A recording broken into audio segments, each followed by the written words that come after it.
يا رب يسألك الخلاص لحالي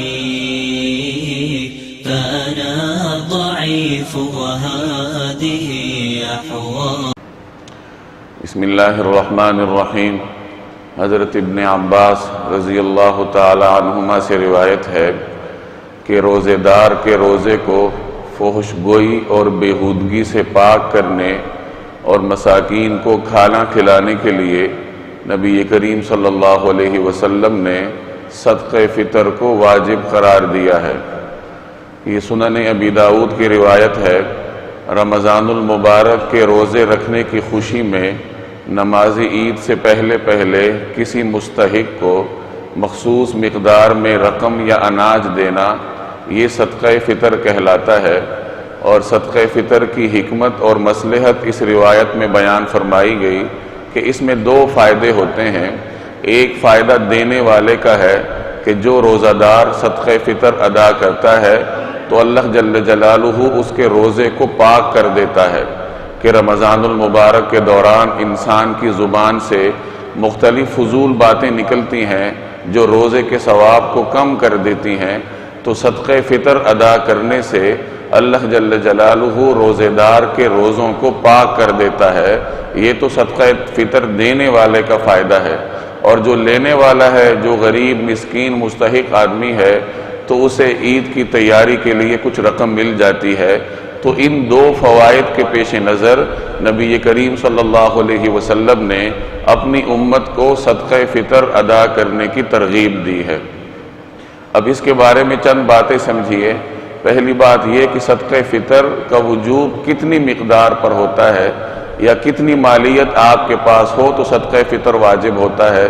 تو فقہا فرماتے ہیں اگر کسی شخص کے پاس ضرورت سے زائد سامان 52.5 تولے چاندی کی قیمت تک پہنچ جائے تو اس پر صدقہ فطر واجب ہوتا ہے. انسان کی بنیادی ضروریات میں 2-3 جوڑے کپڑے، 1 آدھا جوڑا جوتوں کا اور کچھ کھانا 1 آدھے دن کا، یہ بنیادی ضروریات ہیں.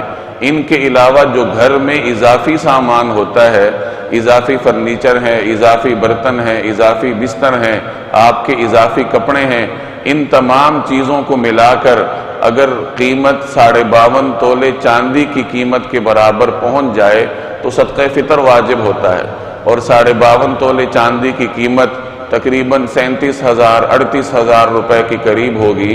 گویا اگر کسی شخص کے پاس عید کی رات کو 52.5 تولے چاندی کی قیمت کے برابر یعنی 37,000 روپے کی مالیت کے برابر کرنسی ہے، ضرورت سے زائد سامان ہے، تو اس پر صدقہ فطر دینا واجب ہوتا ہے. لیکن اس میں نصاب کے پیچھے نہیں پڑنا چاہیے، بلکہ ہر آدمی کو صدقہ فطر ادا کرنے کی فکر کرنی چاہیے. کیونکہ بعض فقہا فرماتے ہیں اگر کسی کے پاس 1 دن کے کھانے کا بھی سامان ہے تو اس کو صدقہ فطر ادا کرنا چاہیے. یہ تو پہلے سوال کا جواب تھا کہ صدقہ فطر کب واجب ہوتا ہے، کتنی مالیت پر. اب دوسری بات یہ ہے کہ شریعت نے کچھ خاص اجناس مقرر کیے ہیں. چنانچہ کھجور ہے، جو ہے، کشمش ہے اور گندم، یہ 4 اجناس شریعت نے مقرر کی ہیں صدقہ فطر کے لیے بطور معیار کے. کشمش، کھجور اور جو میں 3.5 کلو دینے پڑتے ہیں اور گندم میں پونے 2 کلو گندم بطور صدقہ فطر کے ادا کرنی پڑتی ہے.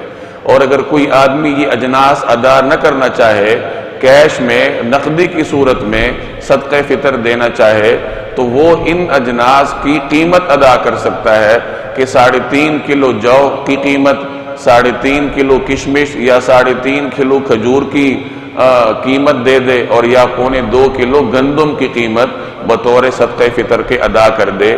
تیسری بات یہ سمجھیں کہ انسان اپنی جانب سے بھی صدقہ فطر دینے کا پابند ہوتا ہے اور جو اس کی نابالغ اولاد ہے ان کی جانب سے بھی صدقہ فطر دینے کے آپ پابند ہیں. جو بالغ اولاد ہے ان کا صدقہ فطر والد پر نہیں ہے، اگر وہ خود کماتے ہیں تو اپنا صدقہ فطر خود ادا کریں گے. تو صدقہ فطر اہتمام کے ساتھ عید کی نماز سے پہلے ادا کر دینا چاہیے. چاہے آپ ابھی کر لیں یا عید کی نماز سے پہلے کر لیں یا چاند رات کو کر لیں، لیکن اہتمام کے ساتھ اس کی ادائیگی کی فکر کریں۔ ہر شخص اپنی استطاعت کو دیکھے، اگر کسی کی استطاعت کم ہے تو وہ 1.25 کلو گندم کی قیمت دے دے جو 60 70 یا 80 روپے ہوگی، قیمت انسان کو خود لگانی چاہیے۔ اور اگر کسی شخص کے پاس استطاعت ہے تو وہ 3.5 کلو کشمش کی قیمت دے دے یا 3.5 کلو کھجور کی قیمت دے دے یا جو کی قیمت دے دے۔ بعض روایات میں آتا ہے کہ جب تک روزے دار صدقہ فطر ادا نہیں کرتا اس کے روزے معلق رہتے ہیں، کہ روزوں کا ثواب درج نہیں ہوتا، روزوں کا فائدہ جب ہی ملتا ہے جب آپ صدقہ فطر ادا کریں۔ لہٰذا ہر شخص کو اپنی استطاعت کے مطابق صدقہ فطر ادا کرنے کا اہتمام کرنا چاہیے۔ جو طلباء ہیں جو کماتے نہیں ہیں تو وہ 2.25 کلو گندم کی قیمت آسانی سے دے سکتے ہیں۔ 70 یا 80 روپیہ صدقہ فطر کے نام پر دینا کوئی مشکل کام نہیں، لیکن آپ کو اس کے فوائد بہت زیادہ حاصل ہوں گے۔ اللہ تبارک و تعالی مجھے اور آپ کو عمل کرنے کی توفیق عطا فرمائے۔